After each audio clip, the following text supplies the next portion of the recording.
নমস্কার সকলকে। আজ আমি আরও একটি নতুন ভিডিও নিয়ে চলে এসেছি। এই সিরিজের নাম শ্রীমদ্ ভগবদ্ গীতা যথাযথ। প্রতি শনিবার একটি করে ভিডিও আসবে।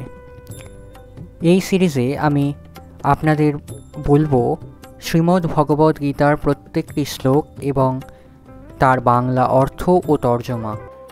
আজ আমি আপনাদের বলবো ভগবদ্ গীতার দ্বিতীয় অধ্যায় সাংখ্যযোগের শ্লোক নাম্বার 8 থেকে 10। শ্লোক নাম্বার 8। নাহি প্রপস্বামি মামপদ্যচ্ছুকমুকম মুচ্ছসনম ইন্দ্রিয়াণম আবপ্য ভূমবস্বন্তমৃদং রাজ্যং সুরানামপি চাধিপত্যম। অনুবাদ: আমার ইন্দ্রিয়গুলিকে শুকিয়ে দিচ্ছে যে শোক, তা দূর করবার কোনো উপায় আমি খুঁজে পাচ্ছি না। এমনকি স্বর্গের দেবতাদের মতো আধিপত্য নিয়ে সমৃদ্ধশালী প্রতিদ্বন্দ্বীবিহীন রাজ্য এই পৃথিবীতে লাভ করলেও আমার এই শোকের বিনাশ হবে না। তাৎপর্য: অর্জুন যদিও তার মতকে সুপ্রতিষ্ঠিত করবার জন্য ধর্মগত ও নীতিগত যুক্তির অবতারণা করছিলেন, কিন্তু তবুও যেন তিনি তার গুরু শ্রীকৃষ্ণের সাহায্য ছাড়া তাঁর প্রকৃত সমস্যার সমাধান করতে পারছিলেন না।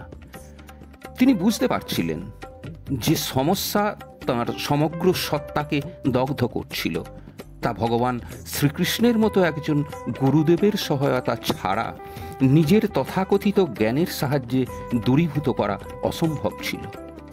কেতাবী বিদ্যা, পাণ্ডিত্য, উচ্চ পদ প্রভৃতি জীবনের প্রকৃত সমস্যার সমাধান করতে অক্ষম।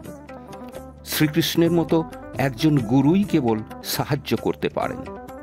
তাই সিদ্ধান্ত হচ্ছে সর্বতোভাবে কৃষ্ণ ভাবনাময় গুরুই সদ্গুরু, কেননা তিনিই কেবল পারেন জীবনের সমস্ত সমস্যার সমাধান করতে। শ্রী চৈতন্য মহাপ্রভু বলেছেন, যিনি কৃষ্ণ তত্ত্ববেত্তা, তার সামাজিক পরিচয় যাই হোক না কেন, তিনিই প্রকৃত গুরু। কিবা বিপ্র কিবা ন্যাসী শূদ্র কেনে নয়, যেই কৃষ্ণ তত্ত্ববেত্তা সেই গুরু হয়।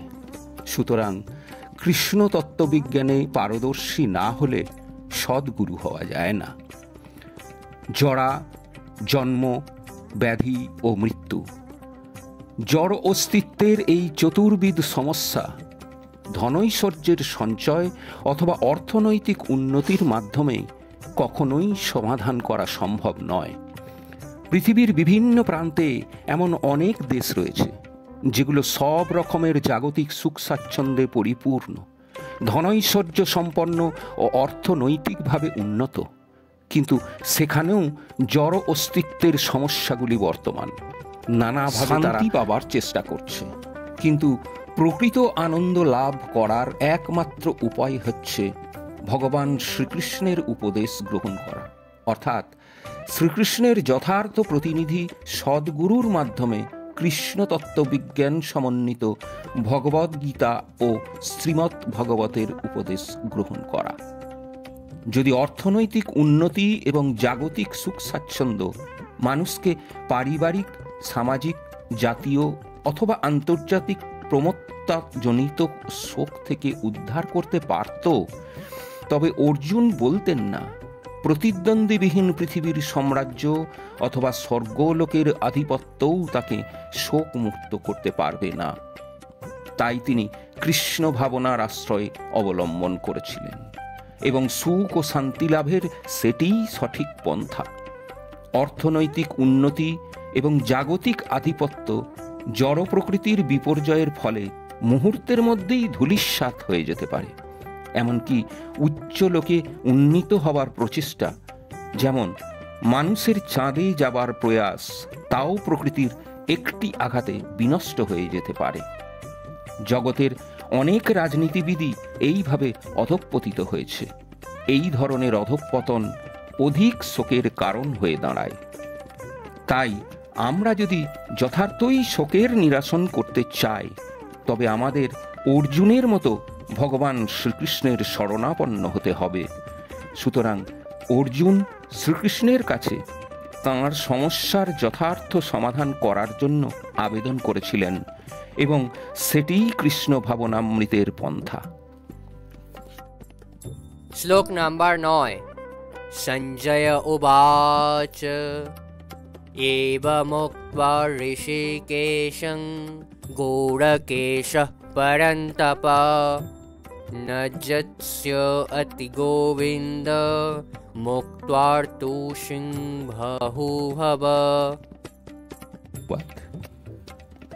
সঞ্জয় বললেন, এভাবে মনোভাব ব্যক্ত করে গুড়াকেশ ও পরন্তপ অর্জুন তখন ঋষিকেশকে বললেন, হে গোবিন্দ, আমি যুদ্ধ করব না, এবং তারপর মৌন হয়ে রইলেন। তাৎপর্য: অর্জুন যুদ্ধ না করে ভিক্ষাবৃত্তি অবলম্বনপূর্বক জীবন ধারণ করবেন জেনে ধৃতরাষ্ট্র মনে মনে নিশ্চয়ই খুব আনন্দিত হয়েছিলেন। কিন্তু অর্জুন হচ্ছেন পরম তপ, অর্থাৎ শত্রুর বিনাশকারী, তা উল্লেখ করে সঞ্জয় তাঁকে পুনরায় নিরাশ করেছিলেন।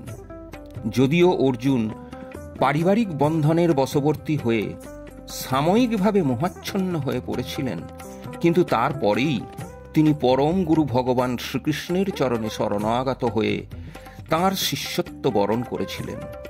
এটির অর্থ ছিল এই যে অর্জুন শীঘ্রই পারিবারিক বন্ধনের মোহ থেকে উদ্ভূত শোকমুক্ত হয়ে যথার্থ আত্মজ্ঞান বা কৃষ্ণ ভাবনামৃত লাভ করবেন এবং তারপর যুদ্ধে আত্মনিয়োগ করবেন।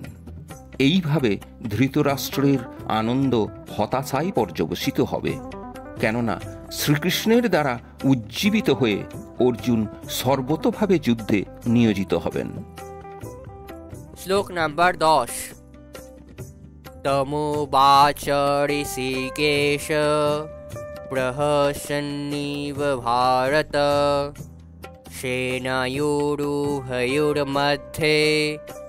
विषिदन्तमिदं वच।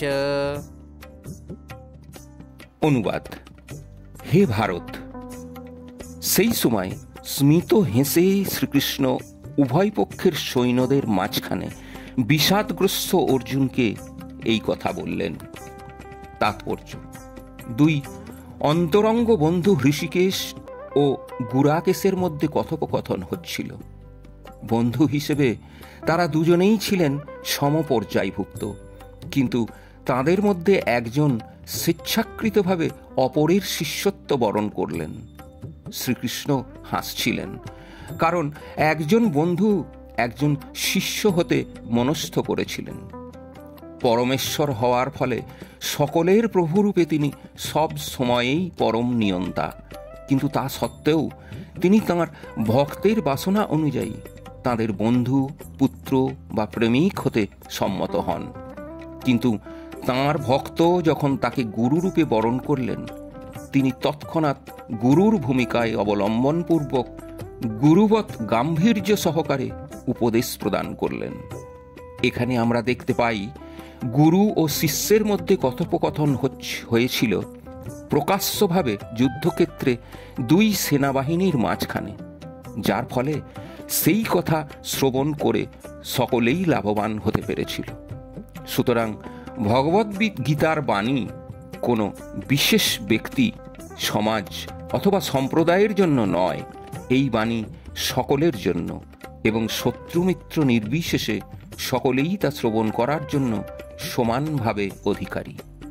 আজ এই পর্যন্তই। ভিডিওটা কেমন লাগলো অবশ্যই কমেন্ট করে জানাবেন। ভিডিওটা ভালো লাগলে চ্যানেলটা সাবস্ক্রাইব করবেন, পাশে থাকা বেল আইকনটি প্রেস করে দেবেন, লাইক, কমেন্ট এবং শেয়ার করবেন। সম্পূর্ণ ভিডিওটি দেখার জন্য অসংখ্য ধন্যবাদ।